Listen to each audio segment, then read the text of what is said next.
Seguimos con Soluciones.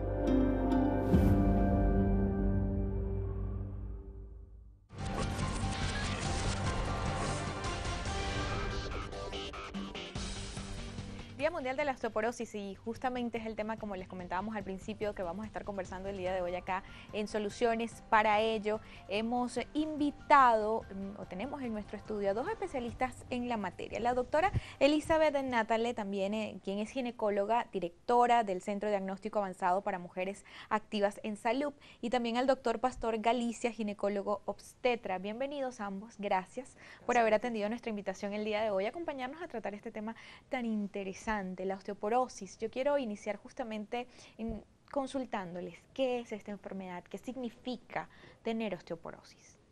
Vamos a comenzar por las damas, doctora Elizabeth. Claro. Bueno, la osteoporosis es una enfermedad sistémica que se piensa que afecta solamente al hueso, pero no, es una enfermedad que tiene otras consecuencias. Hay una disminución de la masa ósea, hay un aumento de la fragilidad del hueso, y esto trae como consecuencia un aumento del riesgo de fractura, que es el objetivo principal de nosotros los médicos, evitar que llegue esa fractura a la población. Después que tienes una primera fractura, ya podemos decir que está aumentando al doble el riesgo de tener una nueva fractura. Entonces, lo principal es hacer el diagnóstico precoz para evitar que el paciente llegue a la osteoporosis. ¿Y cuál es el diagnóstico precoz? La osteopenia. Bueno, el diagnóstico precoz sería ni siquiera llegar a la osteopenia. ¿La osteopenia qué es? ¿Es como un primer síntoma de la osteoporosis?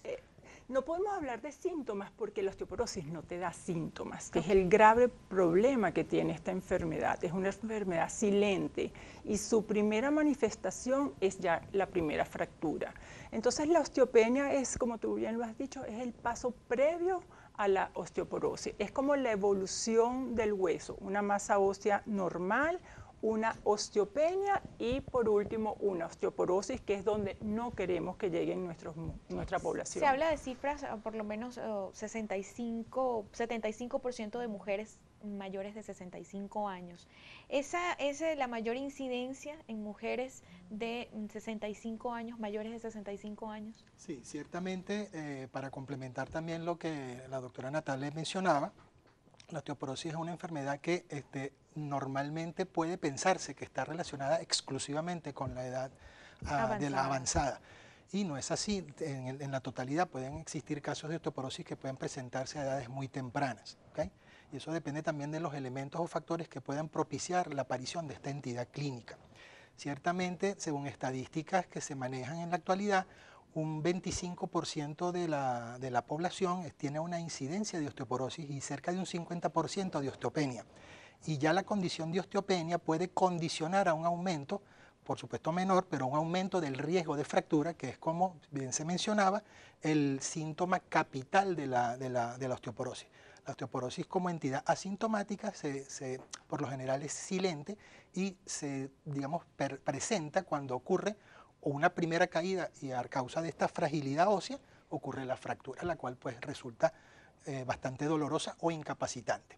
Incluso cifras llegan a estimar que dependiendo del sitio de la fractura puede incluso conllevar a la mortalidad, a la muerte de la persona que sufre la fractura a causa de las complicaciones de la osteoporosis. ¿Y puede haber una osteoporosis prematura? Sí, de hecho, la osteoporosis, como bien lo dijo el doctor, puede estar presente a cualquier edad. Exacto. Es una enfermedad. Puede haber osteoporosis primaria, osteoporosis secundaria. De hecho, hay osteoporosis en la infancia, en la adolescencia, por patologías asociadas. Entonces, la osteoporosis no es consecuencia solamente, como muchas personas piensan, que es una afección que le da solamente a la mujer, porque generalmente asociamos osteoporosis con menopausia. Después de la menopausia hay una disminución de los estrógenos y hay una disminución de la fijación del calcio en el hueso, entonces hay un mayor riesgo para las mujeres de sufrir de osteoporosis, pero la osteoporosis no afecta solo a las mujeres. Entonces todos tenemos que pensar en que debemos evaluar a la persona con la que estamos haciendo una historia clínica y considerar los factores de riesgo que ella pueda tener para sufrir de osteoporosis a futuro. Hace énfasis en un punto importante que es patologías asociadas. ¿Qué otras patologías tienen o guardan directamente relación con la osteoporosis?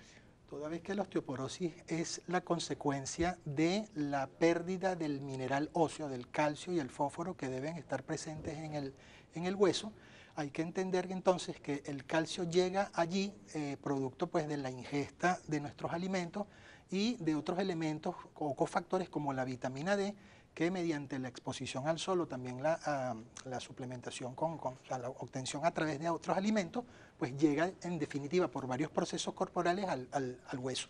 Si estos procesos están alterados, entiéndase, hay un daño de malabsorción intestinal, hay un problema renal, puede condicionar que ese calcio que estamos ingiriendo no llegue en definitiva al hueso y ocurra la fragilidad ósea.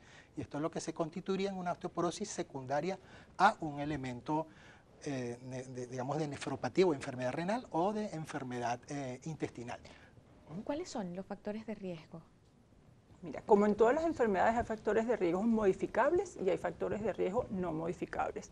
Dentro de los modificables tenemos los hábitos: café, cigarro, alcohol, alimentación.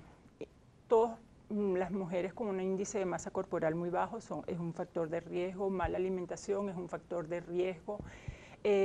Los no modificables, raza, no podemos cambiarle la raza a las personas, las enfermedades asociadas, mala absorción, patología renal, hiperparatiroidismo, diabetes, artritis reumatoidea. Hay muchas enfermedades que están asociadas al trastorno del metabolismo del calcio.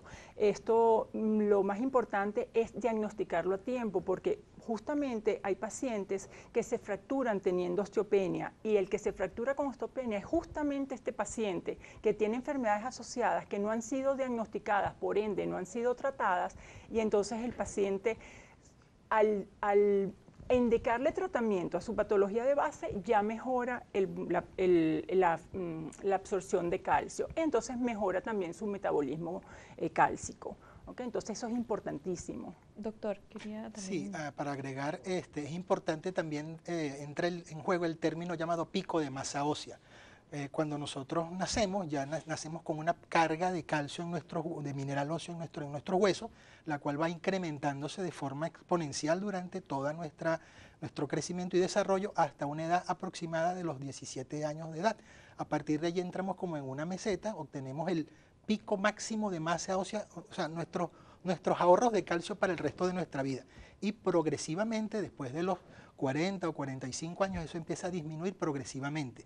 Esa disminución es mucho más acelerada en el caso de las mujeres con la llegada de la menopausia, toda vez que los estrógenos que durante toda su vida fértil ha producido y que les servían también como un elemento que ayudaba a mantener esa masa ósea, pues al perderse con la menopausia, pues ya baja mucho más bruscamente la masa del hueso, ocurre la osteoporosis. ¿Guarda también una relación que seamos de contextura delgada o que tengamos pues seamos un poco más, tengamos sobrepeso o algo así? ¿Esto juega un papel importante en el tema de la osteoporosis, doctora? Sí, las pacientes con un índice de masa, las mujeres con un índice de masa corporal por debajo de 19 ya es un factor de riesgo para osteoporosis, y un peso por debajo de... Antes se hablaba de 50, 45 kilos, ya es un factor de riesgo para osteoporosis, porque bueno, hay que evaluar si hay algún problema de absorción adecuada de calcio en esa paciente o tiene un aporte de calcio insuficiente esa paciente. Han hecho énfasis en el tema de diagnóstico. Si es una enfermedad silente, ¿cuán difícil es el diagnóstico? Porque si no tenemos ningún síntoma, más allá de, pues, a lo mejor ser una mujer de 35 años o más de 40 años que ya empieza a tener o tenga menopausia y pues en un control ginecológico manden a hacer algún tipo de examen en particular. Pero si es una enfermedad silente y aparece en una edad un poco más temprana, ¿cómo se puede diagnosticar? Sí, hay elementos que el clínico debe tomar en cuenta. O sea, el médico, cuando la persona acude a su consulta regular, desde que se es niño, que se llevan a los niños al pediatra, o cuando somos mayores, pues empezamos a ir a un internista o a un ginecólogo, el médico con pruebas digamos, de rutina puede determinar cómo está funcionando ese riñón, cómo está funcionando el organismo en general, pues, y puede tener tal vez alguna pista que en conjunto con estos factores de riesgo que la doctora mencionaba, pues pueden permitirle a este médico realizar algún estudio adicional. Hay un estudio, digamos, Golden Standard, el del estudio dorado, que es la densitometría ósea, que permite pues determinar cuál es la, digamos, la cantidad o la proporción de hueso que tenemos en nuestro organismo y determina si, dependiendo de ciertos valores, claro, estamos en una densidad mineral ósea normal, estamos en osteopenia o estamos en osteoporosis. Pero la densitometría se indica sobre todo ya a mujeres después de los, ¿qué? 35 años. Realmente, tú preguntas que cómo hace el médico para diagnosticar osteoporosis, y nosotros decimos que si no piensas en osteoporosis, no diagnosticas osteoporosis. Entonces tienes que evaluar a la persona que tienes enfrente. El chequeo ginecológico no puede basarse solamente en la parte ginecológica, claro, como tal. Hay que preguntar, hay que conversar, hay que saber cuáles son los antecedentes de ese paciente. Esto es vital en una historia clínica. Cuando tú estás pensando que esa paciente está expuesta a tener una pérdida de masa ósea, indícale una densitometría, aunque no tenga la edad de la menopausia, que es el punto de corte para indicar la densitometría ósea mundialmente. Entonces, generalmente, con la menopausia tú indicas una densitometría justamente para determinar en ese momento que la mujer empieza en ese proceso de menopausia la cantidad de masa ósea que tiene ese hueso. Pero si tú tienes una persona que es que tiene hiperparatiroidismo, que es diabética, que tiene artritis o que tuvo un antecedente de cáncer de mama, está recibiendo inhibidores de la aromatasa, tú tienes que evaluarle el hueso a esa paciente, no la puedes dejar pasar. Y así vamos a prevenir que ese hueso llegue a osteopenia o avance hasta osteoporosis. ¿Se puede heredar? No me lo respondan ahorita, me lo responden en la próxima parte. Hacemos una pausa, ya regresamos con mucho más. Recuerden que pueden participar a través de nuestras redes sociales con la etiqueta numeral Soluciones Osteoporosis. Numeral Soluciones Osteoporosis, acompáñenos con esta etiqueta.